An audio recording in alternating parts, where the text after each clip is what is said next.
Scary Stories to Tell in the Dark. Section 2. He heard footsteps coming up the cellar stairs. There are ghosts in this chapter. One comes back as a real person, another takes revenge on her murderer, and there's other strange happenings.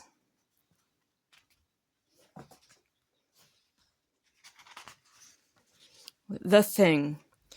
Ted Martin and Sam Miller were good friends. They spent a lot of time together. On this particular night, they were sitting on a fence near the post office talking about one thing and another. There was a field of turnips across the road. Suddenly, they saw something crawl out of the field and stand up. It looked like a man, but in the dark it was hard to tell for sure. Then it was gone. But soon it appeared again. It walked halfway across the road, and then it turned around and went back into the field. But then it came out a third time and started toward them. By now, Ted and Sam were scared. They started running. But when they finally stopped, they decided they were being foolish. They weren't sure what had scared them, so they decided to go back and get a better look. Pretty soon they saw it, for it was coming to meet them. It was wearing black pants, a white shirt, and black suspenders. Sam said, "I'm going to try to touch it, then we'll know if it's real." He walked up to it and peered into its face.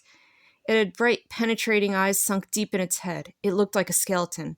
Ted took one look and screamed, and again he and Sam ran. But this time the skeleton followed them. When they got to Ted's house, they stood in the driveway and watched it. It stayed out in the road for a while, then it disappeared. A year later, Ted got sick and died. Toward the end, Sam sat up with him every night.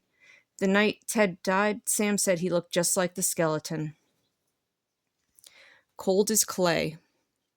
A farmer had a daughter for whom he cared more than anything on the earth. She fell in love with a farmhand named Jim, but the farmer did not think Jim was good enough for his daughter. To keep them apart, he sent her to live with her uncle on the other side of the country.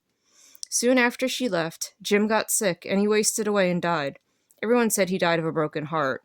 The farmer felt so guilty about Jim's death, he could not tell his daughter what happened. She continued to think about Jim and the life they might have had together. One night, many weeks later, there was a knock on her uncle's door. When the girl opened the door, Jim was standing there. "Your father asked me to get you," he said. "I came on his best horse." "Is there anything wrong?" she asked. "I don't know," he said.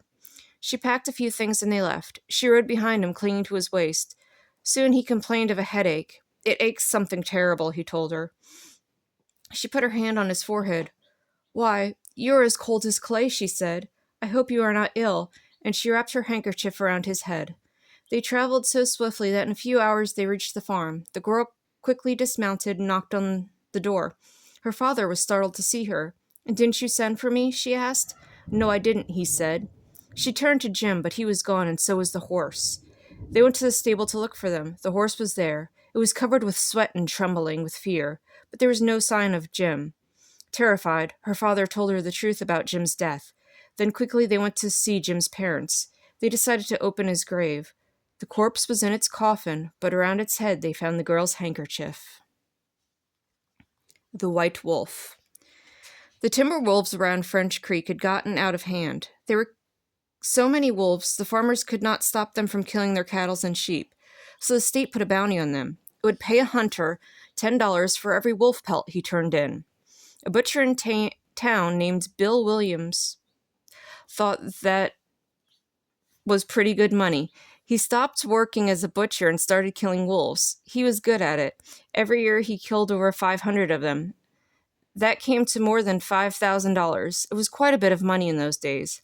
After 4 or 5 years, Bill had killed so many wolves that there were hardly any left in the area. So he retired and he vowed to never harm another wolf because wolves had made him rich. Then one day, a farmer reported that a white wolf had killed 2 of his sheep. He'd shot at it and hit it, but the bullets didn't have any effect.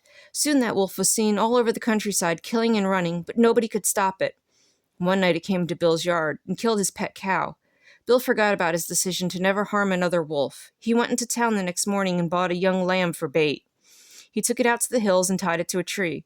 Then he backed off about 50 yards and sat down under another tree. With his gun in his lap, he waited. When Bill didn't come back, his friends started looking for him. Finally, they found the lamb.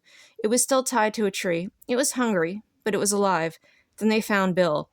He was sitting against the other tree, but he was dead. His throat had been torn open. There was no sign of a struggle. His gun hadn't been fired. There was no tracks There were no tracks in the soil around him. As for the white wolf, it was never seen again. The haunted house. One time a preacher went to see if he could put a haunt to rest at a house in a settlement. The house had been haunted for about 10 years. Several people had tried to stay all night, but they would always get scared out by the haunt. So this preacher took his Bible and went to the house, went in, built himself a good fire, lit a lamp, sat there reading the Bible. Then, before midnight, he heard something start up in the cellar, walking back and forth, back and forth. Then it sounded like somebody was trying to scream and got choked off. Then there was a lot of thrashing and struggling, and finally everything got quiet. The old preacher took up his Bible again. But before he could start reading, he heard footsteps coming up the cellar stairs. He sat watching the door to the cellar, and the footsteps kept coming closer and closer. He saw the doorknob turn, and when the door began to open, he jumped and hollered, "What do you want?" The door shut back easy-like, and there wasn't a sound. The preacher was trembling a little, but he finally opened the Bible and read a while. Then he got up and laid the book on the chair and went to mending the fire. Then the haunt started walking again, and step, step, step up the cellar stairs. The old preacher sat watching the door, saw the doorknob turn and the door open. It looked like a young woman. He backed up and said, "Who are you? What do you want?" The haunt sort of swayed like she didn't know what to do, and then she just faded out. The old preacher waited, and when he didn't hear any more noises, he went over and shut the door. He was sweating and trembling all over, but he was a brave man, and he thought he'd be able to see it through. So he turned his chair to where he could watch, and he sat down and waited. It wasn't long before he heard the haunt start up again. Slowly, step, step, step, closer and closer, step, step, and it was right at the door.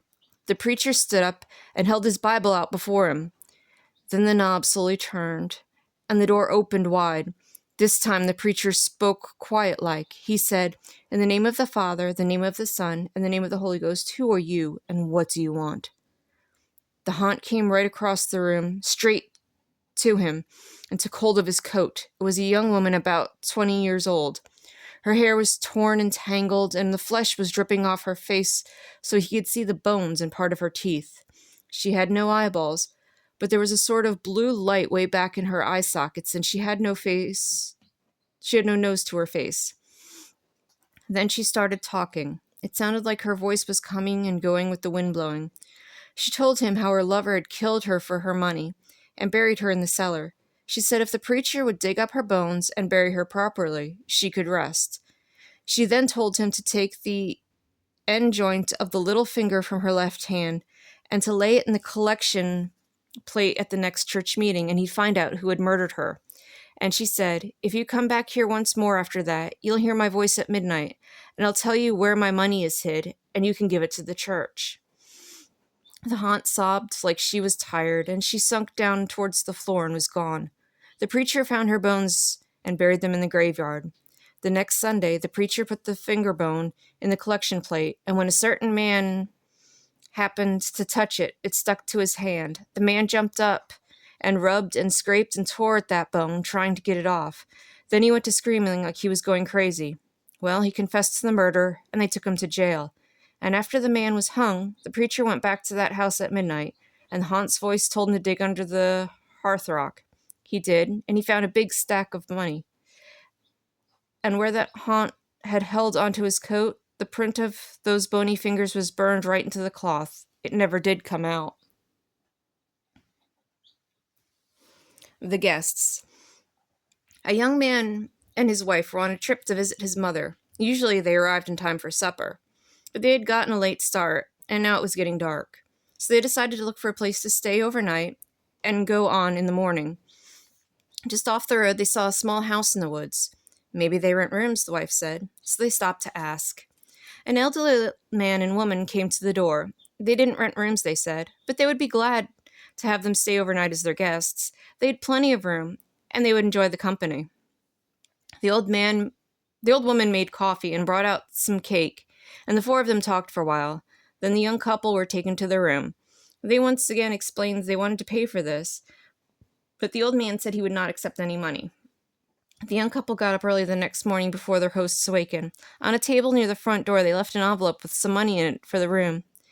Then they went to the next town. They stopped in a restaurant and had breakfast. When they told the owner where they had stayed, he was shocked. "That can't be," he said. "That house burned to the ground, and the man and woman who lived there died in the fire." The young couple could not believe it. So they went back to the house, only now there was no house. All they found was a burned-out shell. They stood staring at the ruins, trying to understand what had happened. Then the woman screamed. In the rubble was a badly burned table like the one they had seen by the front door. On the table was the envelope they had left that morning.